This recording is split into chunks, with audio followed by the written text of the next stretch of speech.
Hello dear learners, my name is Madhu Sharma. Scholars का digital learning channel पर आपका हार्दिक स्वागत है। आज हम डिस्कस करेंगे जो हमारी ऑफलाइन कोचिंग में जो पेपर होता है उसका detail solution. The paper code is 025862। ठीक है,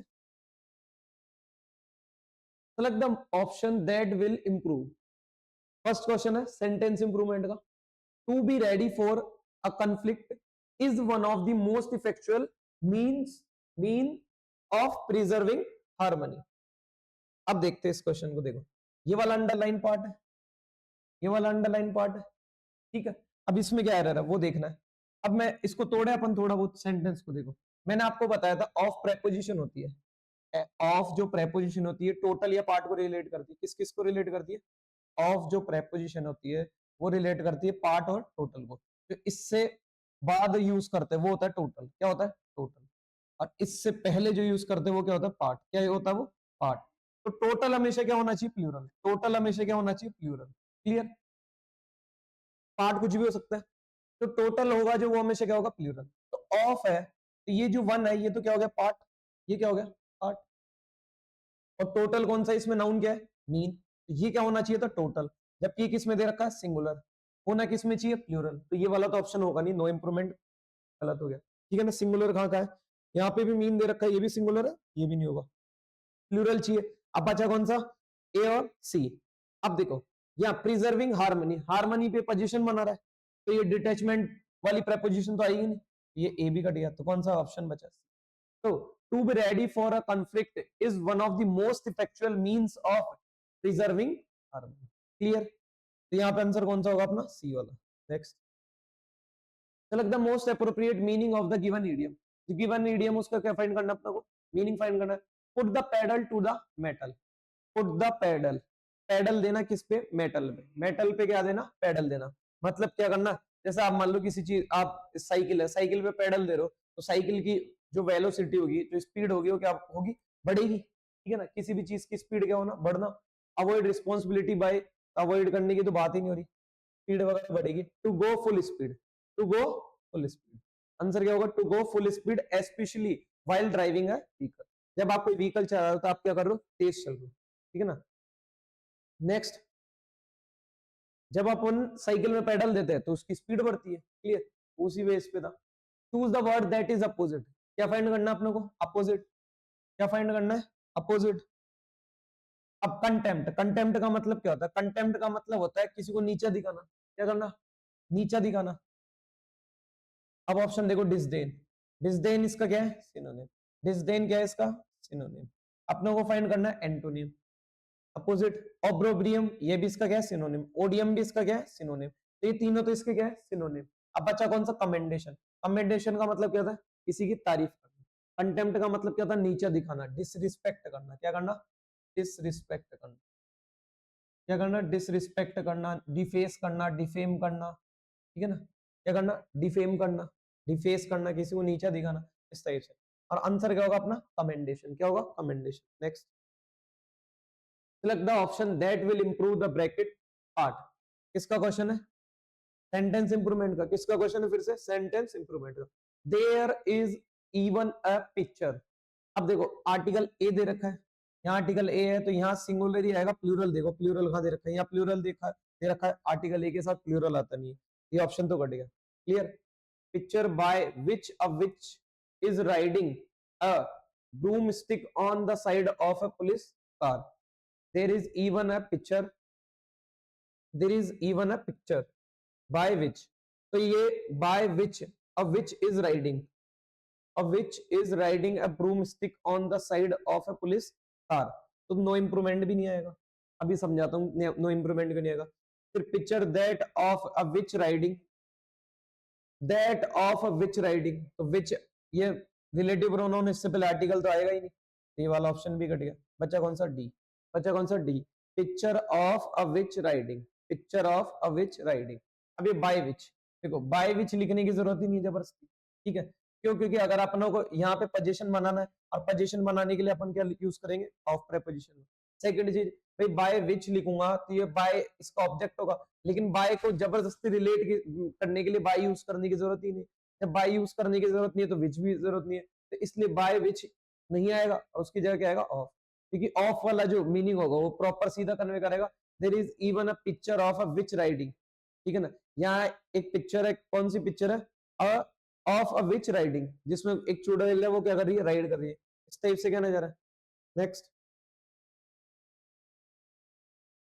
और यहाँ बाय विच लिखेगा तो बाय विच का तो मतलब ये हो जाएगा there is a picture, there is a picture by which, जिसके माध्यम से वो क्या कर रही है, राइड कर रही है। तो कोई बाय मीन्स, इसका बाय विच का मतलब क्या जाएगा, बाय जो प्रेपोजिशन है मीन्स की होती है, यहाँ कोई मीन्स की तो बात ही नहीं हो रही। Next, choose the option that gives the correct passive form of the given sentence. क्या फाइंड करना है अपने को, पैसिव फॉर्म। एक्टिव का स्ट्रक्चर दे रखा है, अपनों ने पढ़ा है एक्टिव से पैसिव में जाते टाइम कभी भी क्या नहीं बदलता, ना टेंस बदलता ना मीनिंग बदलता, सिर्फ बदलता वे ऑफ सेइंग, कहने का तरीका। अब और टेंस चेंज नहीं होगा तो ये किस में दे रखा है, प्रेजेंट में, तो प्रेजेंट का टेंस आएगा, ये कट गया। फिर कौन सा, विल, ये भी कट गया। अब बच्चा कौन सा, ये देखो, ये प्रेजेंट इंडेफिनिट, कौन सा टेंस है, प्रेजेंट इंडेफिनिट, प्रेजेंट इंडेफिनिट। ये कौन सा दे रखा है, पास्ट इंडेफिनिट, तो ये भी कट गया, ठीक है ना। और सेकंड चीज, यहाँ तो बी की फॉर्म भी नहीं आ रही, यहाँ तो बी की फॉर्म ही नहीं आ रही, तो कौन सा बचा, सी। कौन सा बचा, सी, क्योंकि बी पैसिव वॉइस इतना ही होता है, सिर्फ पैसिव वॉइस इतना ही होता है, बी प्लस वर्ब की थर्ड। अगर बी प्लस वर्ब की थर्ड फॉर्म आ रही है तो ही पैसिव वॉइस होगा, अदरवाइज पैसिव वॉइस नहीं होगा। बिना बी की फॉर्म के पैसिव वॉइस पॉसिबल नहीं है। Next, select the word that is similar in meaning. क्या फाइंड करना है आप लोगों को, सिनोनिम। क्या फाइंड करना है, सिनोनिम। ओमिनस, ओमिनस का मतलब क्या होता है, अमंगलकारी। क्या होता है, अमंगलकारी। इंसर्जेंट, इसका मतलब इनऑस्पिशियस। क्या होता है, इन ऑस्पिशियस, इन ऑस्पिशियस। या फिर आप बोल सकते हो सिनिस्टर। क्या बोल सकते हो, सिनिस्टर। सिन मतलब क्या होता है, पाप, ठीक है।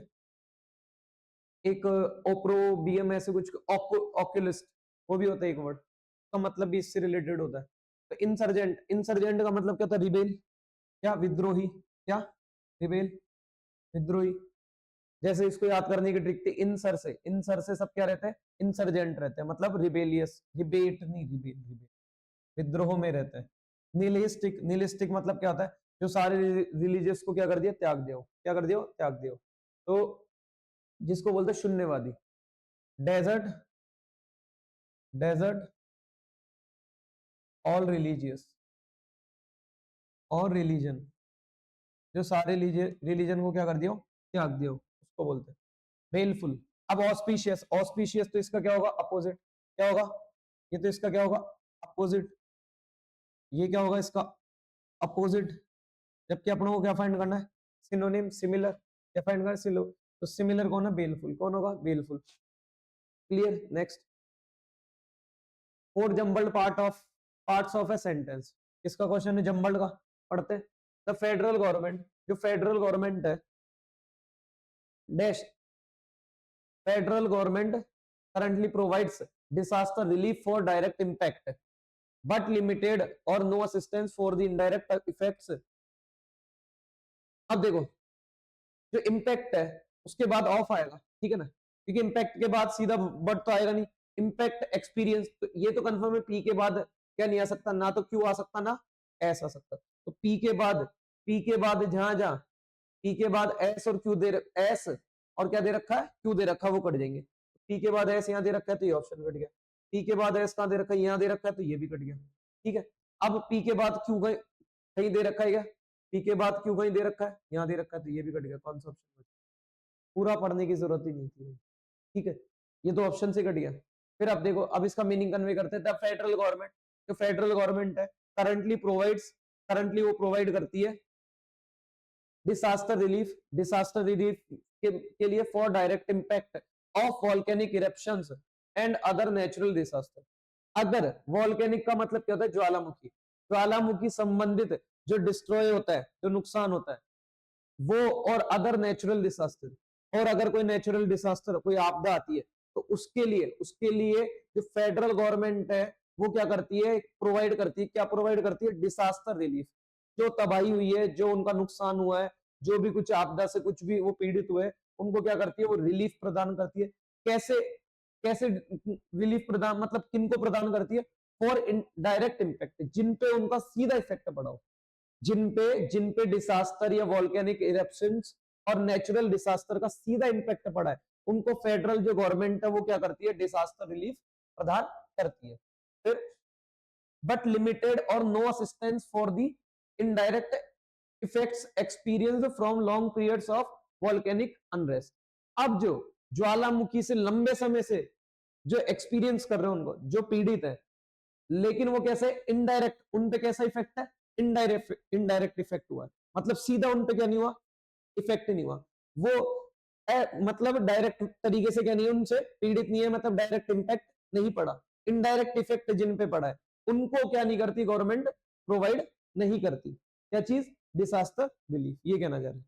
क्लियर, उनके लिए लिमिटेड या तो ना के बराबर उनके लिए मदद है या फिर कोई मदद नहीं है, ये कहना चाह रहे हैं। Clear, choose the word that can substitute the group of words given below. किसका क्वेश्चन, वन वर्ड का, किसका क्वेश्चन है, वन वर्ड का।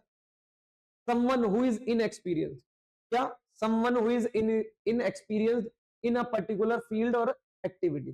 पर्टिकुलर फील्ड या एक्टिविटी में क्या होना, इनएक्सपीरियंस होना, क्या होना, इनएक्सपीरियंस होना। देखते देखे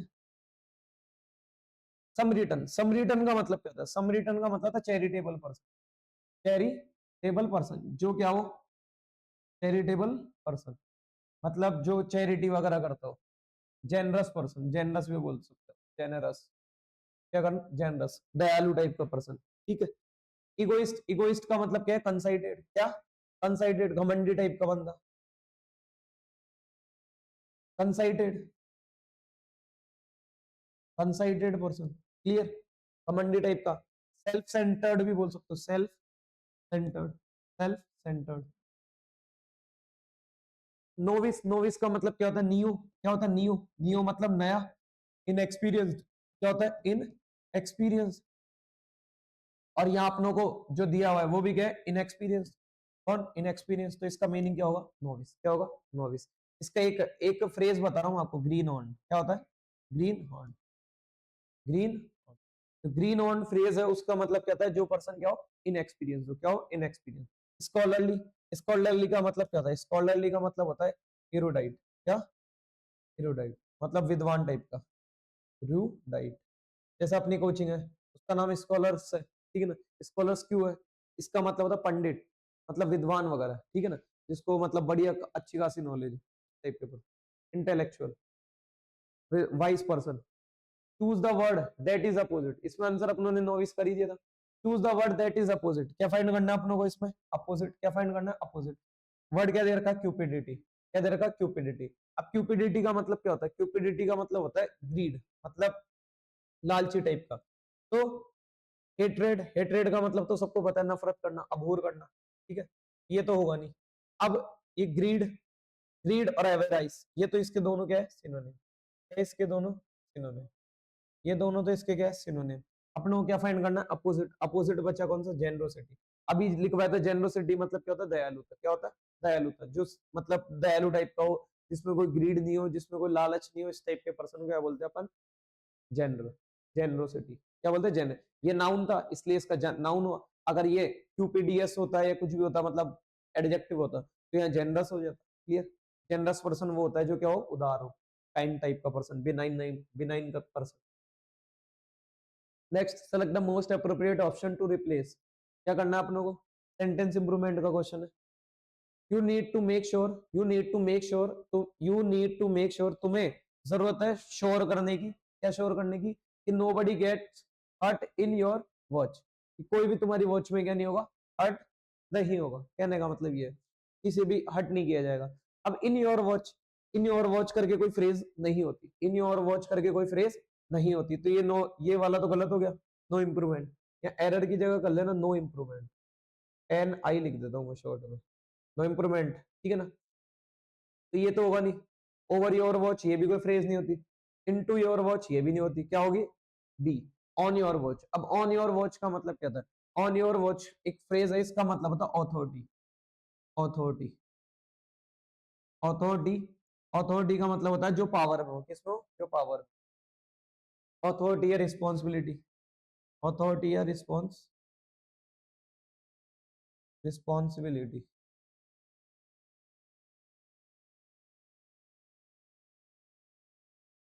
रिस्पॉन्सिबिलिटी। क्लियर, तो जिस पर्सन, वो कह रहा है you need to make sure, तुम्हें जरूरत है मेक श्योर करने की कि नोबडी गेट्स हर्ट, किसी को भी क्या नहीं किया जाएगा हर्ट, तुम्हारी रिस्पॉन्सिबिलिटी में, तुम्हारी ऑथोरिटी में किसी को भी क्या नहीं किया जाएगा, हर्ट नहीं होगा, कोई भी हर्ट नहीं होगा। क्लियर? तो इसमें आंसर क्या होगा अपना, on your watch. On your watch का मतलब क्या था, अथॉरिटी या रिस्पॉन्सिबिलिटी लेना। फिर से किसका क्वेश्चन है, सेंटेंस इंप्रूवमेंट का, the dog chased the ball. इस पूरे पेपर का सबसे आसान क्वेश्चन है, इस पूरे पेपर का सबसे आसान क्वेश्चन है। ध्यान दो, देखो चेजिंग क्या है, वर्ब की फर्स्ट फॉर्म प्लस आईएनजी। अब वर्ब की फर्स्ट फॉर्म प्लस आईएनजी कभी भी हेल्पिंग वर्ब के नहीं आ सकती, अगर वो आएगी तो वो प्रेजेंट पार्टिसिपल होगा। लेकिन अगर इसको प्रेजेंट पार्टिसिपल भी मानो, अगर इसको प्रेजेंट पार्टिसिपल भी मानो तो इसके अलावा कोई वर्ब ही नहीं है, तो इसका मतलब प्रेजेंट पार्टिसिपल का काम नहीं कर रही, किसका काम कर रही है, मेन वर्ब का। अब जब ये मेन वर्ब का काम कर रही है तो इससे पहले वर्ब की फर्स्ट फॉर्म प्लस आईएनजी से पहले जब ये मेन वर्ब का काम करती है तो इससे पहले जो आएगी वो क्या आएगी, बी की फॉर्म। क्या आएगी, बी की फॉर्म।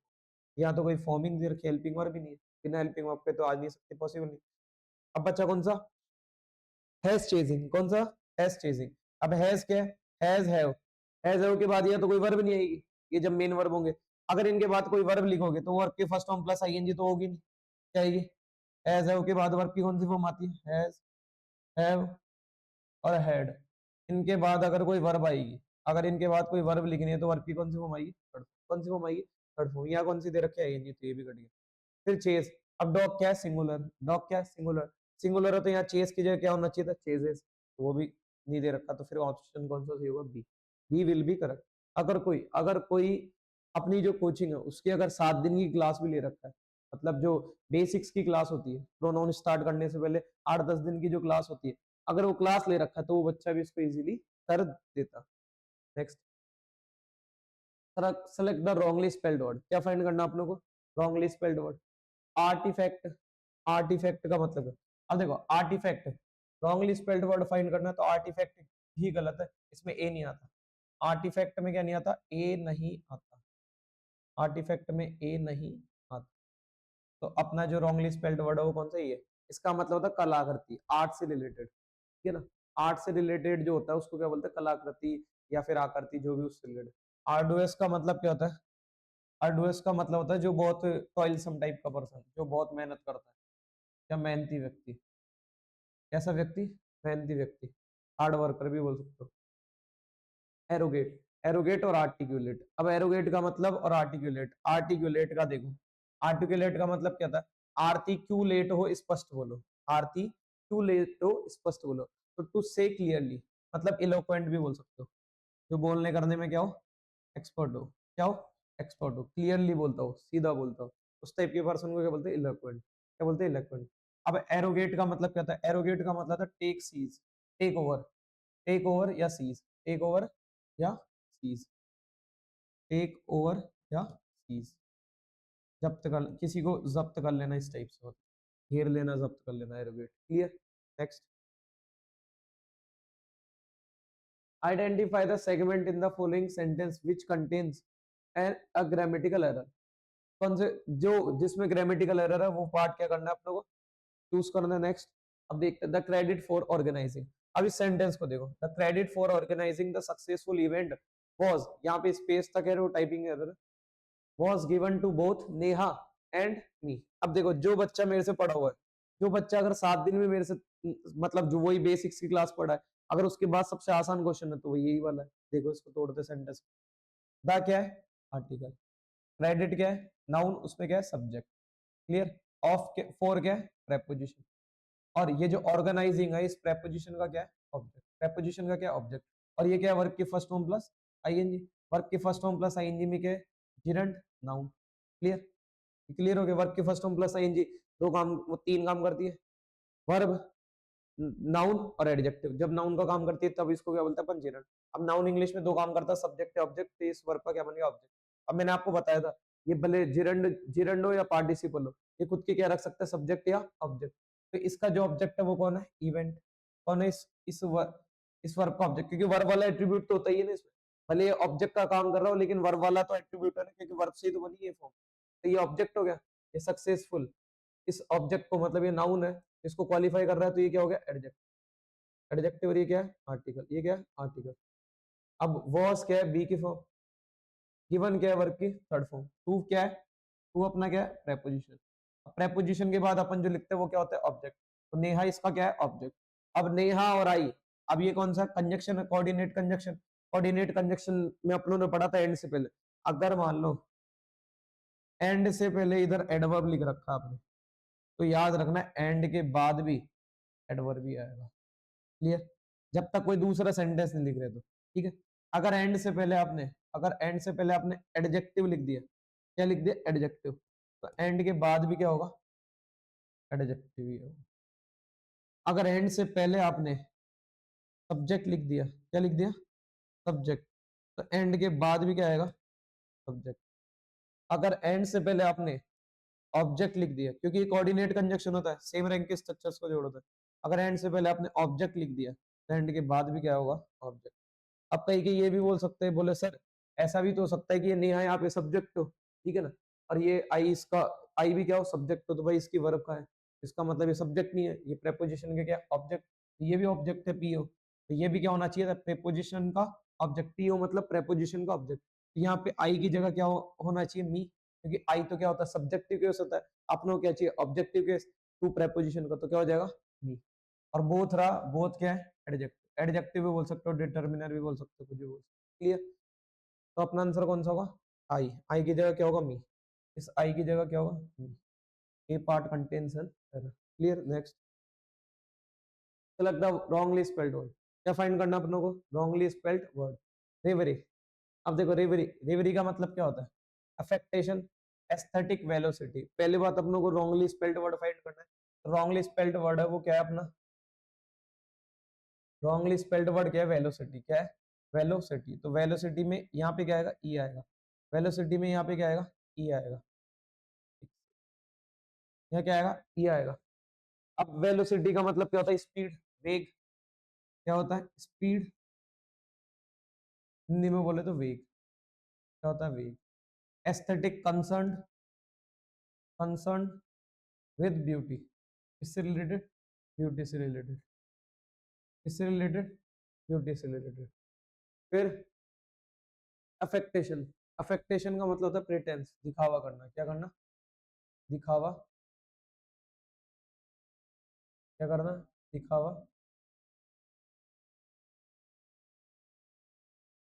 प्रिटेंस दिखावा।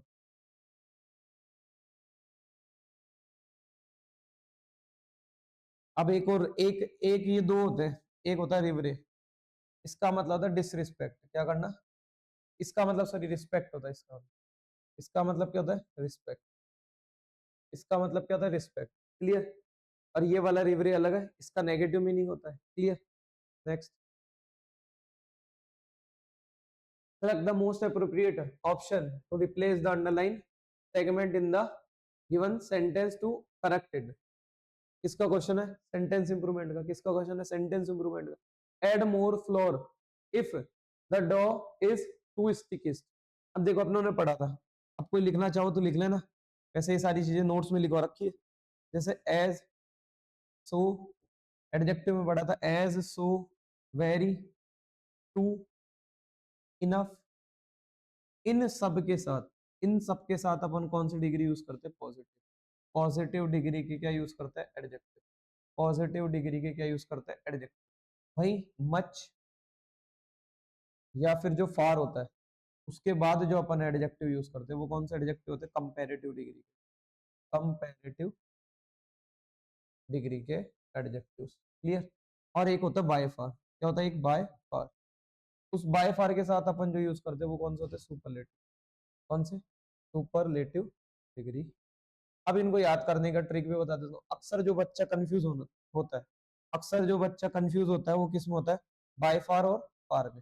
मच भी देखते खैर होता है, लेकिन अगर मच को तो याद ही करना पड़ेगा, कंपैरेटिव डिग्री को भी अगर क्वालिफाई करना है, एडजेक्टिव लिखोगे और ये जितने भी लिखे ये हो पूरे, ये सारे क्या है एडवर्ब, ये सारे क्या है एडवर्ब, क्योंकि ये किसको क्वालिफाई करते हैं किसी, और ये सब भी क्या है एडवर्ब, ये सब भी क्या है एडवर्ब, क्योंकि एडजेक्टिव को क्वालिफाई, ये भी क्या है एडवर्ब, ये भी क्या है एडवर्ब। अब बच्चे को जो कंफ्यूजन होता है वो किस में होता है, जो कंफ्यूजन होता है वो किस में होता है फार में, फार में और बाय फार में, फार में और बाय फार में, क्योंकि इन दोनों को कभी कभार बच्चा सब्स्टिट्यूट कर देता है, तो इनको याद करने की ट्रिक बता रहा हूँ।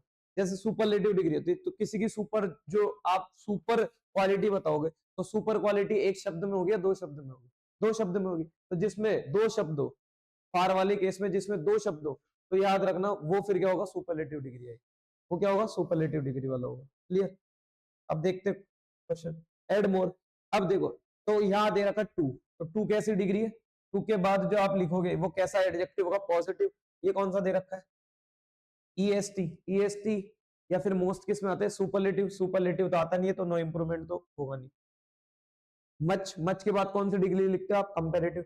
स्टिक तो हो नहीं सकता, स्टिकियर हो सकता था, ये वाला आता तो फिर ग्रामेटिकल तो सही होता, तो ये तो ग्रामेटिकल गलत है। टू के बाद अपन कौन सी कंपेरेटिव डिग्री नहीं लिखते, पॉजिटिव डिग्री लिखते हैं। यहाँ कौन सी लिख रखे? कंपेरेटिव। ये भी गलत हो गया। कौन सा? A will be correct. कौन सा? A will be correct. Next, choose the option that gives the correct direct form of the sentence. इसका क्वेश्चन है डायरेक्ट इनडायरेक्ट का। He said that he would be taking a leave. अब देखो, ये किस में दे रखा सेंटेंस? इनडायरेक्ट में। अपनों किस में चेंज करना है? डायरेक्ट में। अब यहाँ पे विल, वुड है, वुड से पहले क्या रहा होगा? विल। यहाँ तो कंफर्म है विल आएगा। अब विल कहाँ कहाँ दे रखा है? यहाँ नहीं दे रखा है, यहाँ वुड दे रखा है, तो ये गलत हो गया। यहाँ going, I am going they रखा है, ये दो ऑप्शन कट गए। अब ये दो ऑप्शन है, अब इन दोनों ऑप्शंस को पढ़ो, पढ़ते और देखते कि कहाँ कहाँ डिफरेंस है। अब देखो, देयर के बाद यहाँ पे कौन सा टेंस दे रखा है? Present perfect. कौन सा दे रखा है? Present perfect. और यहाँ देयर के बाद सीधे बीन दे रखी है, वर्ब की थर्ड फॉर्म। कौन सी फॉर्म दे रखी है? Third form. और अपनों ने पढ़ा है कि थर्ड, कभी भी थर्ड फॉर्म बिना किसी के क्या नहीं आ सकती? हेल्पिंग वर्ब के। तो यहाँ दे रखा प्रेजेंट पार्ट, वो प्रेजेंट परफेक्ट। प्रेजेंट परफेक्ट किस में चेंज हुआ होगा? Past perfect. तो इसका मतलब आंसर क्या होगा? सी वाला। इस क्या रहेगा? सी वाला। क्लियर? तो C will be correct. Next, choose the word that is opposite in meaning to the given word. जो गिवन वर्ड है उसका क्या फाइंड करना है आप लोगों को? अपोजिट। सॉर्सरी। अब सॉर्सरी का मतलब क्या होता है? मैजिक। क्या होता है? मैजिक। मैजिक या स्पेल, मैजिक या स्पेल। अपनों को अपोजिट फाइंड करना है। विच क्राफ्ट। अब जो विच क्राफ्ट है वो तो ये क्या है? इसका सिनोनिम। क्योंकि विच का मतलब क्या होता है? चुड़ैल। विच का मतलब क्या होता है? डायन या चुड़ैल। ठीक है ना? और डायन और चुड़ैल क्या करती है? मैजिक दिखाती है, मतलब मैजिक। उस जादू तो उनके लिए तो 2 मिनट की बात होती है, ठीक है ना? जादू तो उनके बाएं हाथ का खेल होता है। रियलिटी मतलब सच्चाई। डिसिमल, डिसिमल का मतलब क्या था? डिस्चार्ज। क्या करना? डिस्चार्ज। डिस्चार्ज, डिस्चार्ज करना या द सेक, किसी को क्या करना?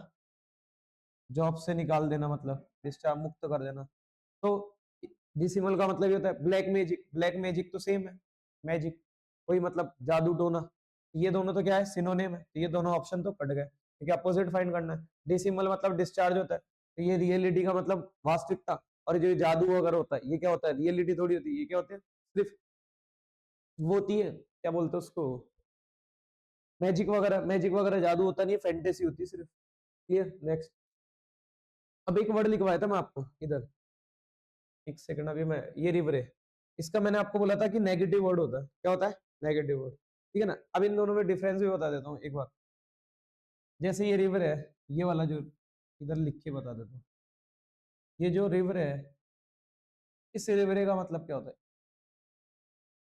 ये जो रिवर है और एक ये रिवर है। अब ये जो रिवर है ना, इसका मतलब होता है कल्पना, मतलब जैसे फैंटेसी। फैंटेसी, फैंटेसी, या आप बोल सकते हो फैंसी, फैंसी इमेजिनेशन वगैरह। और ये जो रिवर है होता है, इसका मतलब क्या होता है? रिस्पेक्ट। क्या होता है? अब इनकी स्पेलिंग में थोड़ा सा ही मिस्टेक है, ठीक है ना? देखो पूरी सेम है, सिर्फ यहाँ पे क्या आ रहा है? आई आ रहा है। यहाँ पे क्या आ रहा है? आई। अब बच्चे को बहुत डाउट भी होता है कि इन दोनों में डिफरेंस क्या होता है। क्लियर? और डिफरेंस आपको बता ही दिया कि फैंटेसी का मतलब क्या होता है? इमेजिनेशन। और फैंसी का मतलब भी क्या होता है? इमेजिनेशन। और ये वाला जो रिवर होता है, इसका मतलब क्या होता है? रिस्पेक्ट। क्या होता है? Respect. Clear? Next, select the most appropriate option to replace the underline segment। अब जो किसका क्वेश्चन है? सेंटेंस इंप्रूवमेंट का। ऐड मोर फ्लोर, और फ्लोर ऐड करो if the dough is too sticky. ये तो क्या डिस्कस ही कर चुके हैं, ये तो अपन डिस्कस कर लिया था। अच्छा, उधर चले गए थे इसलिए ये भी क्लियर हो गया था। हाँ, ये वाला बाकी था। 93, fill in the blank with the most suitable word. Fill in the blank का क्वेश्चन है, पढ़ते सेंटेंस को। He made me think of an old time magician more than dash else. He made me think of, ठीक है ना? उसने मुझे याद दिलाई, उसने मुझे याद दिलाया of an old time magician. किसकी ज्यादा याद दिलाई उसने मुझे? ओल्ड टाइम मैजिशियन की ज्यादा याद दिलाई। किससे? एनीथिंग एल्स, किसी और चीज से ज्यादा उसने मुझे क्या याद दिलाया? मैजिशियन, ओल्ड टाइम जो मैजिशियन था, पुराने टाइम के जो मैजिशियन थे, उसकी मुझे क्या याद दिलाई? याद दिलाई। तो अब यहाँ पे जो भी मीनिंग आएगा वो कैसा होगा? पॉजिटिव होगा। कैसा होगा? पॉजिटिव। तो नेगेटिव तो होगा नहीं, तो ये वाला भी कट गया। कौन सा ऑप्शन कट गया? ये वाला कट गया। नथिंग भी कट गया, नोबडी भी कट गया, अ थिंग तो होता ही नहीं है, तो फिर क्या होगा? एनीथिंग। क्या होगा? Anything. Clear? Next, select the most appropriate meaning of the given idiom। जो given idiom उसका क्या फाइंड करना अपने को? Meaning. Blessing in disguise, blessing in disguise.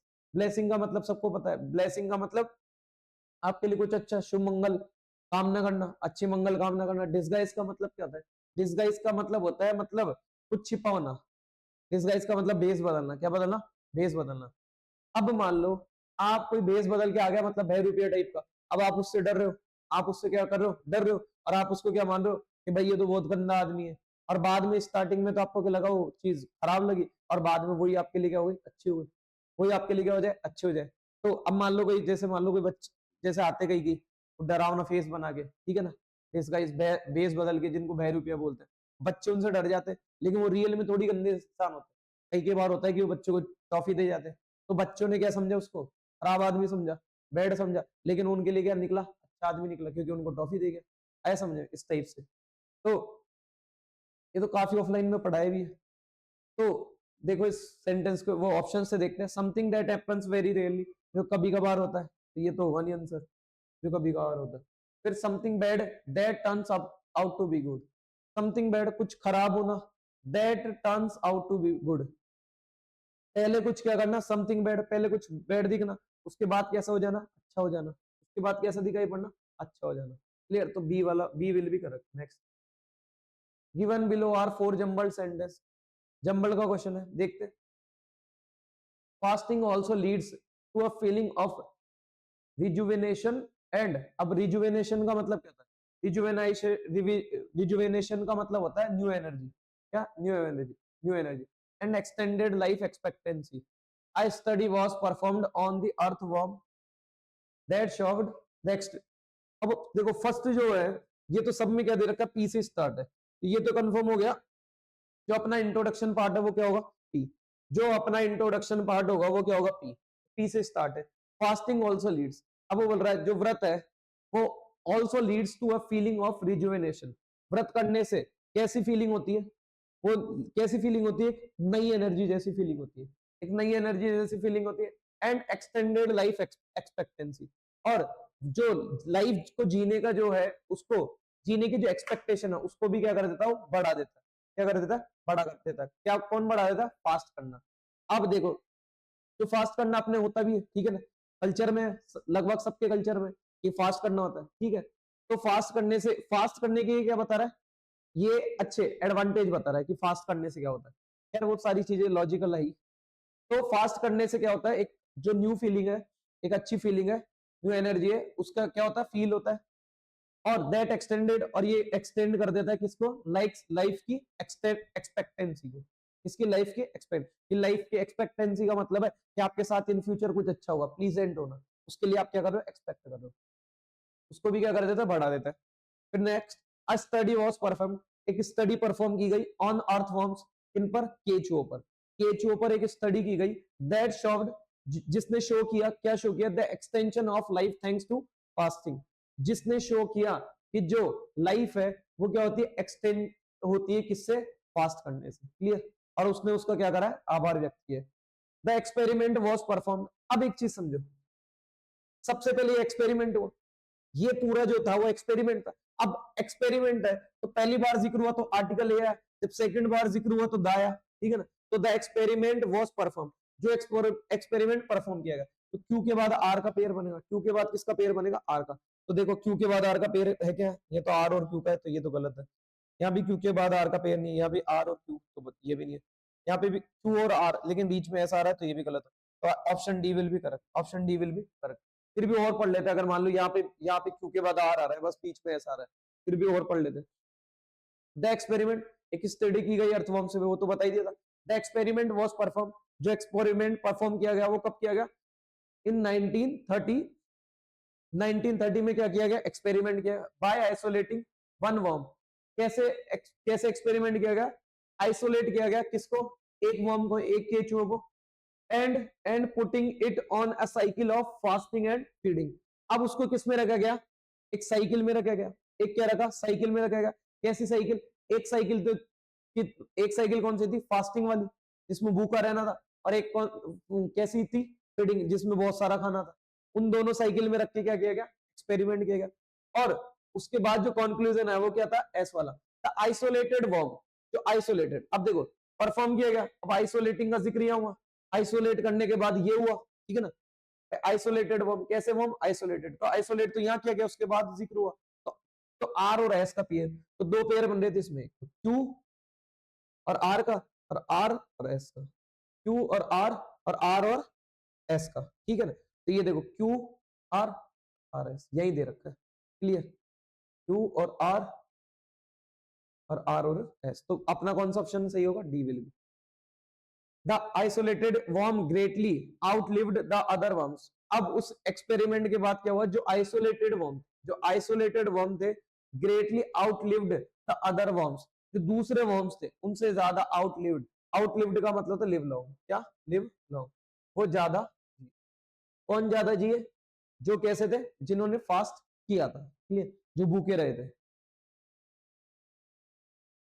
Cloze test का क्वेश्चन है, the games were held every 4 years from 1924 until 1936। अब जो गेम्स होते थे हर साल, हर 4 साल में गेम्स होते थे, हर 4 साल में क्या होते थे? गेम्स होते थे। कब होते थे? फ्रॉम 1924 से, 1924 से लेकर 1936 तक क्या हुए थे? हर 4 साल में क्या हुआ करते थे? गेम्स हुआ करते थे। आफ्टर विच, इसके बाद, they were dash by world war second, after which they were dash. अब एक चीज बताओ, इसके बाद 1934 के बाद क्या हुआ? वर्ल्ड वॉर हुआ। उस कारण से, जो वर्ल्ड वॉर हुआ उस कारण से उसको क्या करना पड़ा? डिसकंटिन्यू करना पड़ा। क्या करना पड़ा? ये जो मैच थे, जो हर साल, वो मैच क्या, गेम्स थे जो हर 4 साल में होते थे, उनको क्या करना पड़ा? डिसकंटिन्यू करना पड़ा। क्यों करना पड़ा? वर्ल्ड वॉर के कारण। तो देवर, अब उन्हें उन्हें ये जो दे आया है वो किसके लिए है? गेम्स के लिए। यहाँ पे जो दे आया है वो किसके लिए है? यहाँ पे जो दे आया है वो किसके लिए है? गेम्स के लिए, क्लियर? तो उन गेम्स को क्या किया गया? डिसकंटिन्यू किया गया। किसके द्वारा किया गया? वर्ल्ड वॉर के द्वारा। क्योंकि बाय के बाद जो अपन ऑब्जेक्ट लिखते हैं, बाय प्रेपोजिशन के बाद जो अपन ऑब्जेक्ट लिखते हैं पैसिव में, वो बाय के बाद जो ऑब्जेक्ट लिखते हैं वो क्या होता है? डूअर होता है। क्या होता है? डूअर। तो वर्ल्ड वॉर ने क्या कर दिया? उनको क्या कर दिया? डिसकंटिन्यू कर दिया। अब कॉम्प्लिकेटेड थोड़ी किया, क्या करा? डिसकंटिन्यू कर दिया, तो इंटरप्ट कर दिया। इंटरप्ट का मतलब क्या होता है? डिसकंटिन्यू कर देना। तो B will be correct. Next, the Olympics dash in 1947 and were dash held every 4 years। जो ओलंपिक्स थे उन्हें फिर से क्या किया गया? शुरू किया गया। कब शुरू किया गया? इन 1948, वर्ल्ड वॉर खत्म होने के बाद शुरू किया गया। कब? 1948 में किया गया।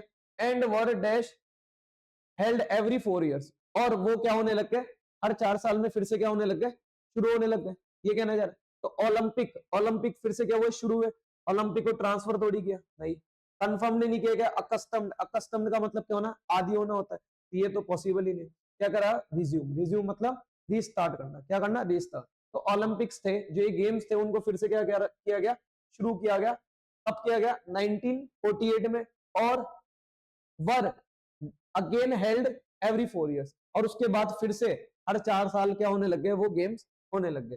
तो यहाँ पे क्या दे रखा? नेवर, कभी नहीं हुए, ऐसा थोड़ी था। क्या आएगा? अगेन।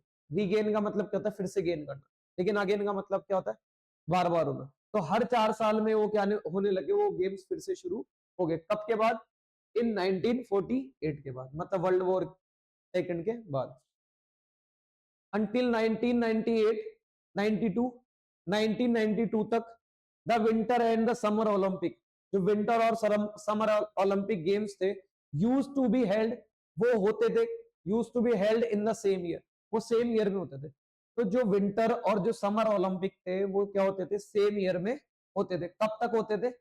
1992 2 तक, बट फॉलोइंग 1986, लेकिन 1986 के बाद, लेकिन 1986 के बाद dash by international Olympic committee, IOC, IOC ने एक डिसीजन लिया, और उस डिसीजन के बाद क्या हुआ देखो, the winter Olympics have been held, जो विंटर ओलंपिक्स थे वो होने लगे कब, 2 साल में एक बार, कब, दो, हर 2 साल में होने लगे, कब होने लगे, winter Olympics have been held 2 years, कब होने लगे, हर 2 साल बाद होने लगे, ठीक है नजर है।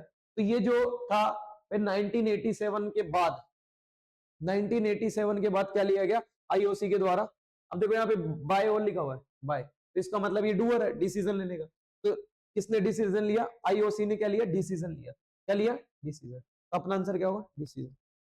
नेक्स्ट, आईओसी ने क्या लिया, डिसीजन लिया, क्या डिसीजन लिया कि विंटर ओलंपिक्स हर 2 साल में क्या होंगे, एक बार होंगे, विंटर ओलंपिक्स हर 2 साल में क्या होंगे, एक बार होंगे, और उसके बाद क्या होंगे, समर ओलंपिक्स होंगे। जो समर ओलंपिक्स और विंटर ओलंपिक्स पहले क्या होते थे, हमेशा क्या होते थे, सेम ईयर में होते थे, अब लेकिन क्या करा आईओसी ने क्या करा, डिसीजन लाया, और उस डिसीजन में क्या करा कि विंटर ओलंपिक्स हर किस में होंगे, 2 साल में होंगे, और हर 2 साल में कौन होंगे, समर ओलंपिक्स होंगे, टाइप से उनको क्या कर दिया, डिवाइड कर दिया। तो यहाँ पे हम अपना जो आंसर आएगा वो क्या होगा, आफ्टर, क्या होगा, after have been held 2 years after summer Olympic, summer Olympic होने के 2 साल बाद कौन से होंगे, विंटर ओलंपिक। क्लियर, नेक्स्ट, इतने ही क्वेश्चन थे। I hope you have understood what I taught, I hope you have understood what I taught, I hope you have enjoyed the video. अगर सच में वीडियो अच्छी लगी तो इस वीडियो को लाइक शेयर सब्सक्राइब करें। Thank you so much for watching this video.